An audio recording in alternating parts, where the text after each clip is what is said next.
Hello and welcome to English for You. I'm Seb. And I'm Ben.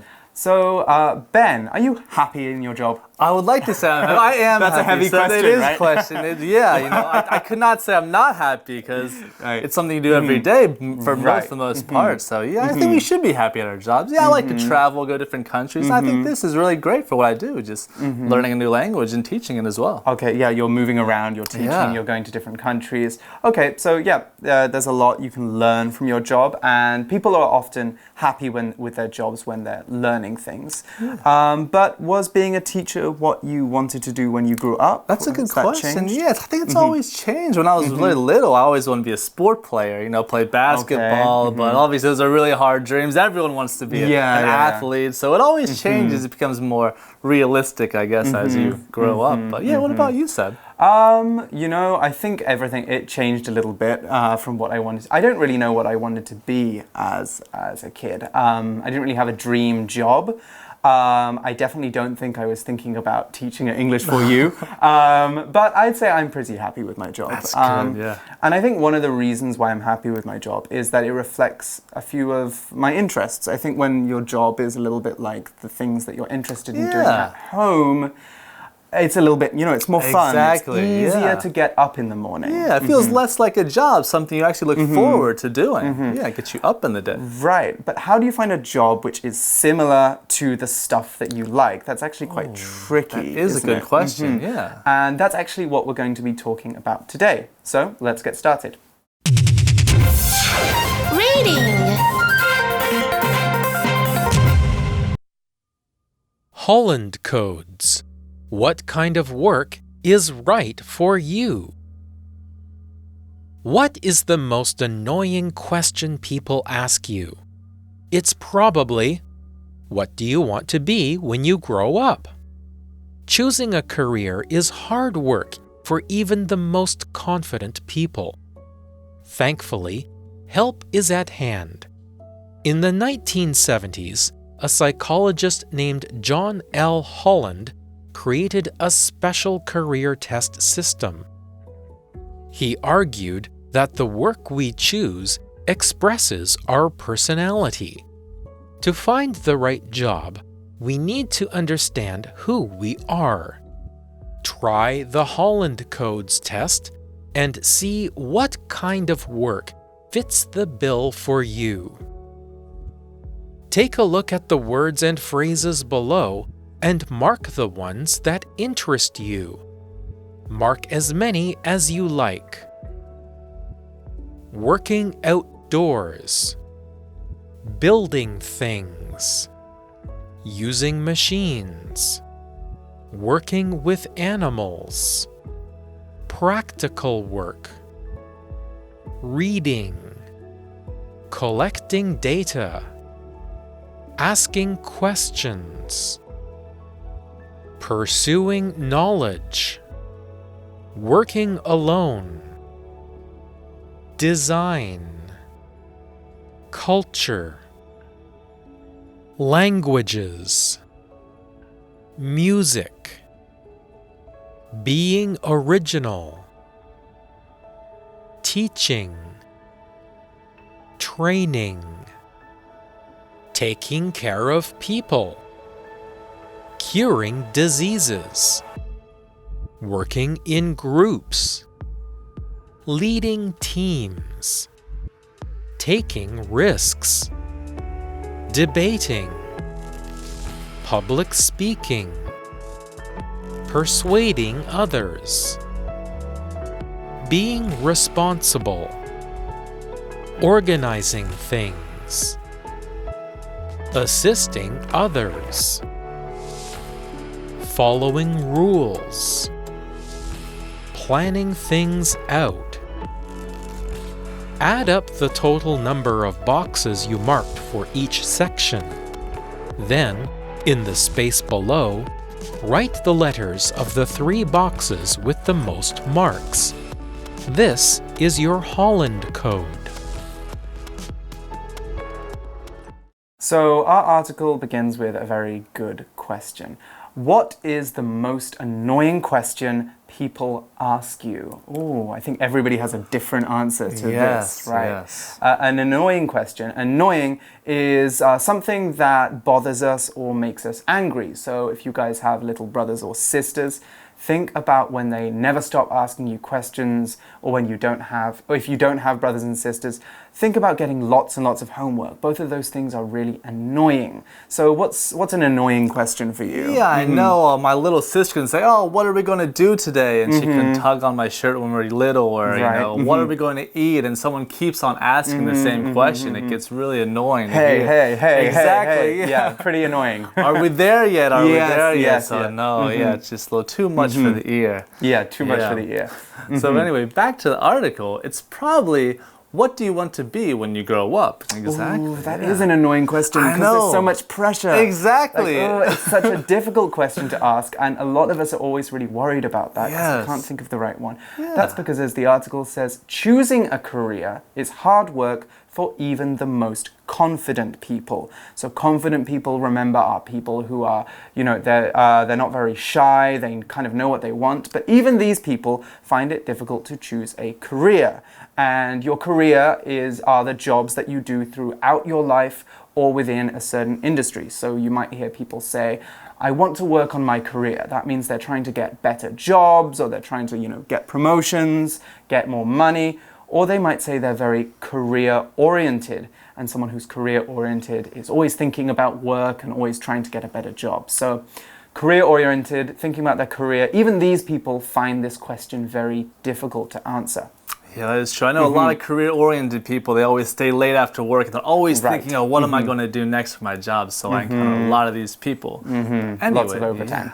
The article says, thankfully, help is at hand. Now that is good, because at hand means when we hear this phrase, it means that help is close by. Now you can easily find this help from a person, a book, or resource at hand to help your situation. Now it normally refers to a person who has a solution to your problem, or at least can help out a bit.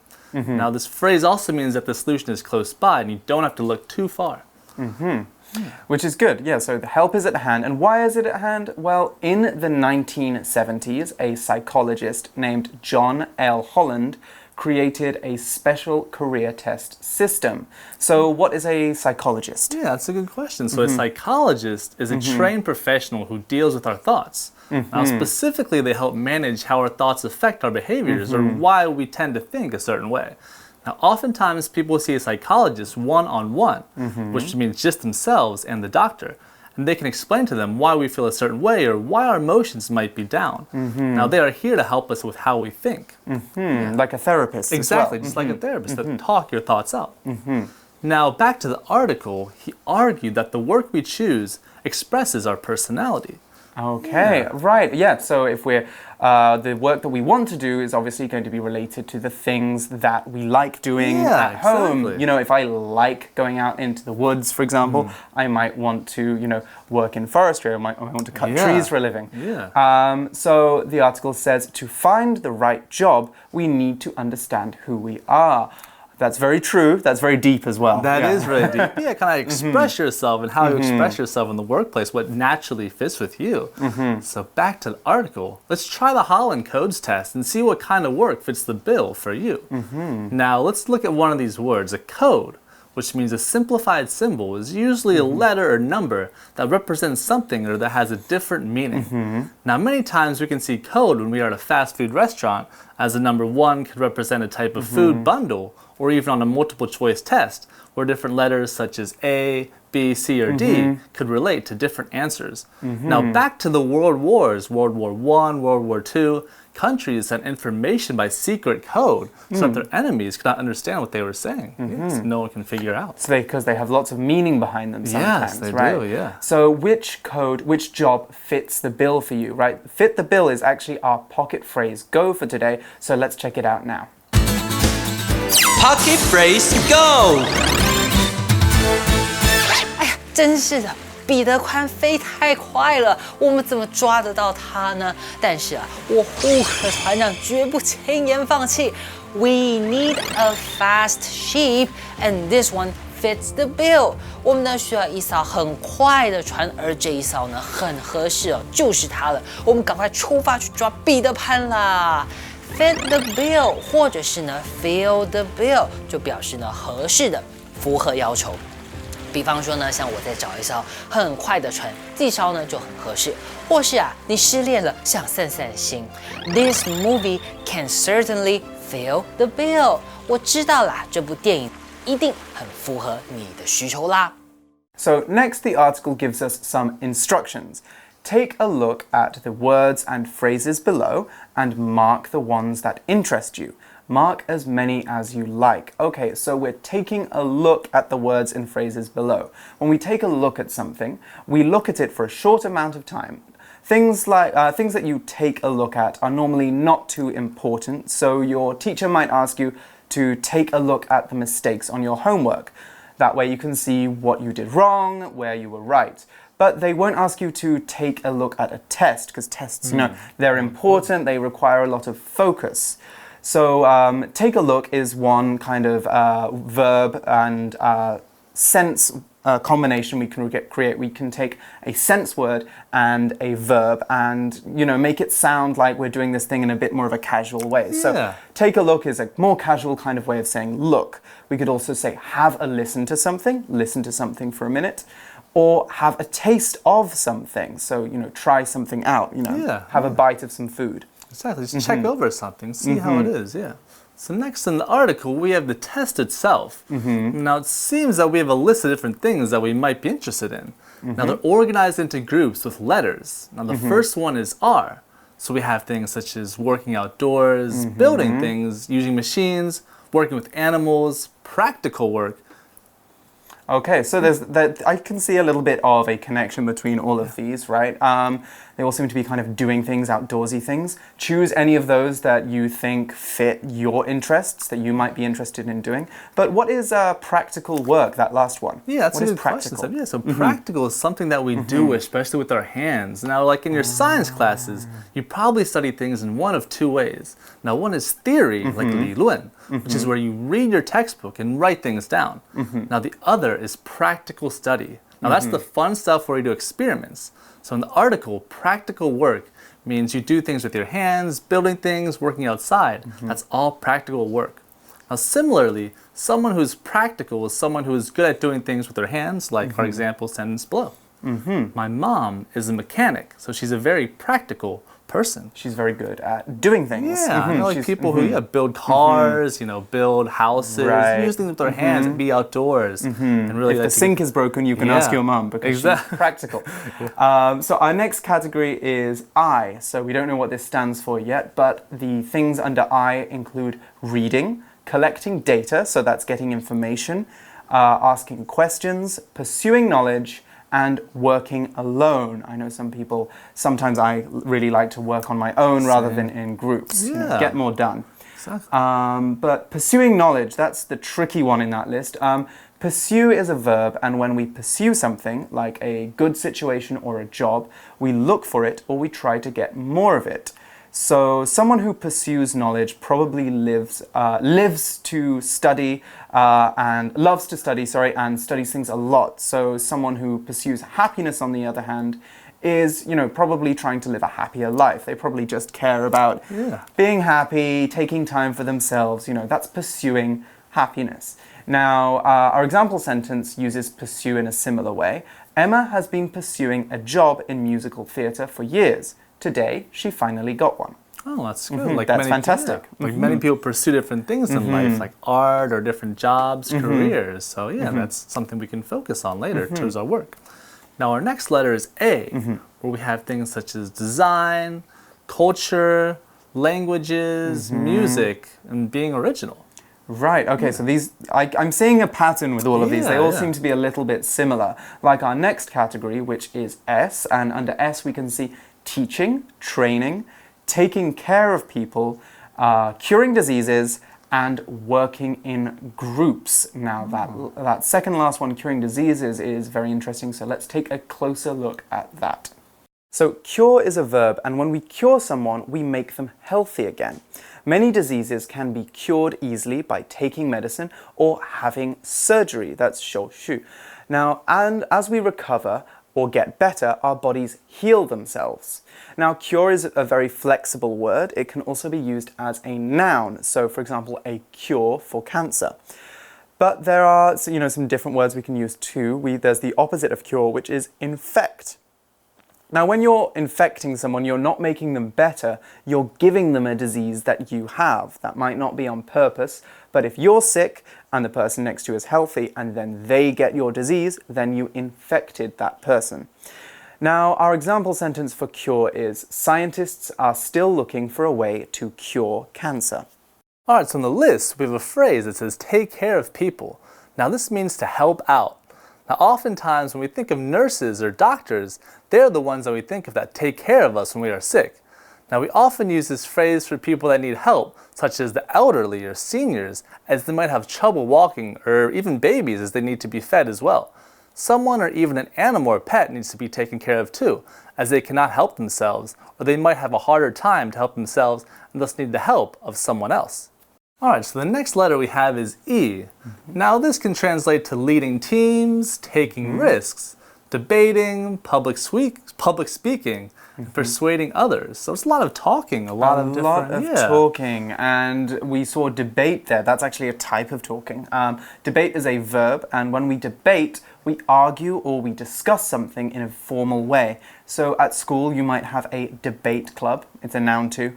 When you are split into teams in a debate club, you have to talk about your different points of view. So, for example, should the government get rid of all cars to help global warming? Exactly. And then Ben and I might have two opinions. Ben might say, yes, we should, and I might say that we shouldn't. So that's one example of a debate. If you're at one of these clubs or debating anything in general, then you'll have to defend your point of view in order to convince or 说服 the other person that you are right. You have to convince them that your point of view is the correct one, or at least you have to make them think that you're not stupid.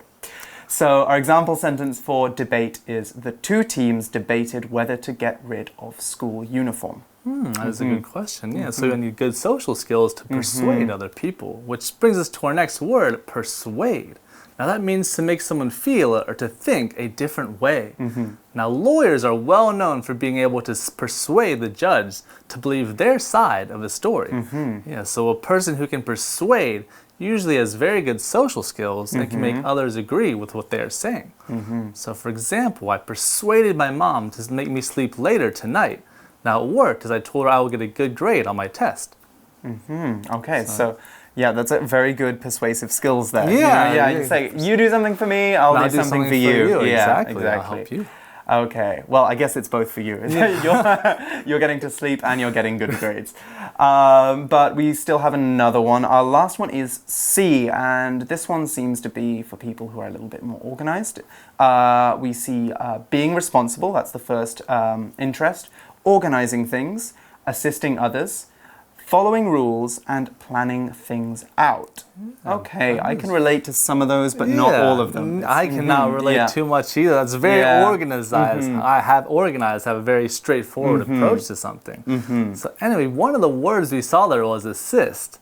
Now to assist means to help out in some way.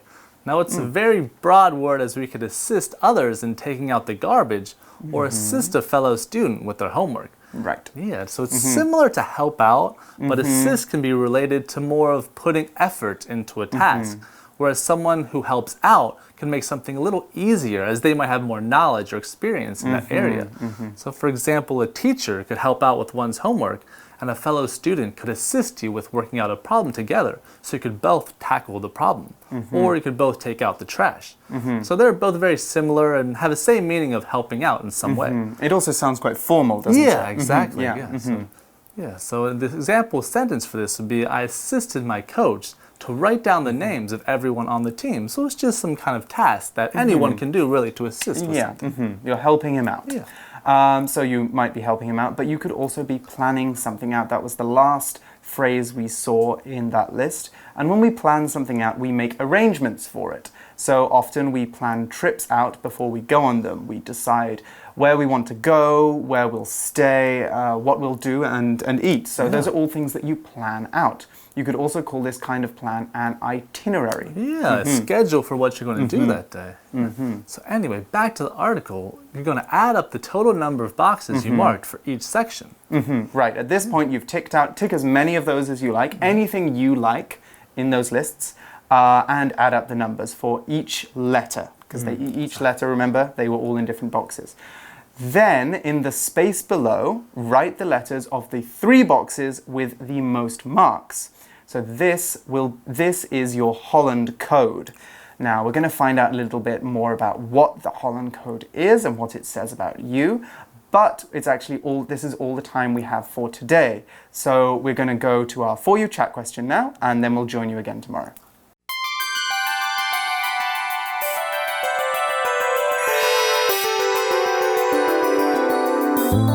For You chat. All right, so today's For You chat question of the day, we have, do you think it's important that we find work that's related our interests? Or do you think work should just be about making money? Oh, that's a good question. Interests or money? What should we pick or decide upon? Yeah, what do you think about that one, Seb? Right, let me see. Well, I think there's an expression. We always say that, work, you should do the job you love. Do the job you love, or do the work you love. Which I think is a very beautiful idea. I think it's very nice to try and find work that is related to what you like and what you're interested in. But and I think you should. When you're excited to go to work, it's a good feeling in the morning. But also, there's a reason we do work. We do work because we need to make money. So I think it's not one or the other. In my opinion, it's a bit of both. I would say I would want to at least have a job that pays well and have time to do things that interest me. When I've got enough time in the day to do things that interest me, I don't think it matters so much how much I like the job. Yeah. But that's how I see things. How do you see things? No, I think I'm kind of related to you as well, Seb, because I know a lot of people who have very high-paying jobs, but you'd think they'd be happy, but they really feel miserable at the end of the day, because I think that's not really their true passion. Maybe they've been forced to take that job, or I don't know, there's some reason that they actually don't like the work they do. They're just in it for the money, which doesn't... They burn out, don't they? They burn out, exactly. They just kind of feel miserable and really don't enjoy the process of working. So I think there has to be some mixture of, finding a good career or a job where you can actually make money, whereas doing something that interests you as well. So it's kind of a 50-50 kind of both play into effect what you want to do.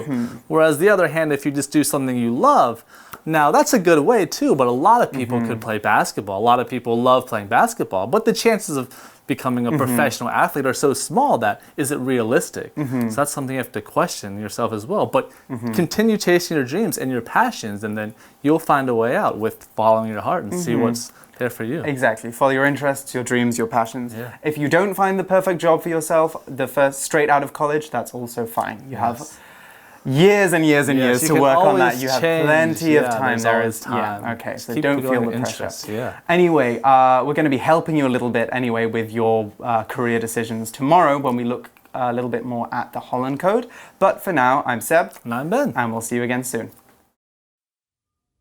Holland Codes. What kind of work is right for you? What is the most annoying question people ask you? It's probably, what do you want to be when you grow up? Choosing a career is hard work for even the most confident people. Thankfully, help is at hand. In the 1970s, a psychologist named John L. Holland created a special career test system. He argued that the work we choose expresses our personality. To find the right job, we need to understand who we are. Try the Holland Codes test and see what kind of work fits the bill for you. Take a look at the words and phrases below and mark the ones that interest you. Mark as many as you like. Working outdoors. Building things. Using machines. Working with animals. Practical work. Reading. Collecting data. Asking questions. Pursuing knowledge. Working alone. Design. Culture. Languages. Music. Being original. Teaching. Training. Taking care of people. Curing diseases. Working in groups. Leading teams. Taking risks. Debating. Public speaking. Persuading others. Being responsible. Organizing things. Assisting others. Following rules. Planning things out. Add up the total number of boxes you marked for each section. Then, in the space below, write the letters of the 3 boxes with the most marks. This is your Holland code.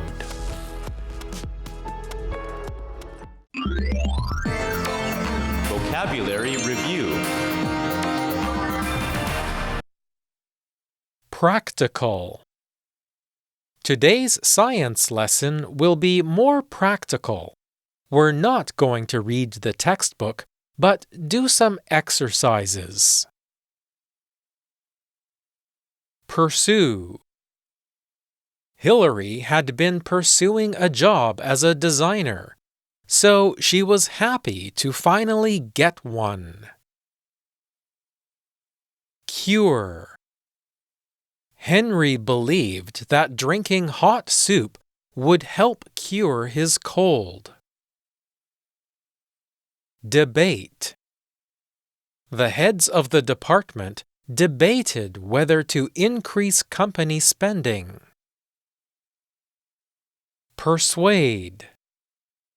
Nobody wanted to lend Jake money, but he was able to persuade one friend to lend him 10,000 NT dollars. Assist. Kevin assisted his grandmother around the house when she became too old to take care of herself. 字汇小补帖 Annoying. Career. Psychologist. Code.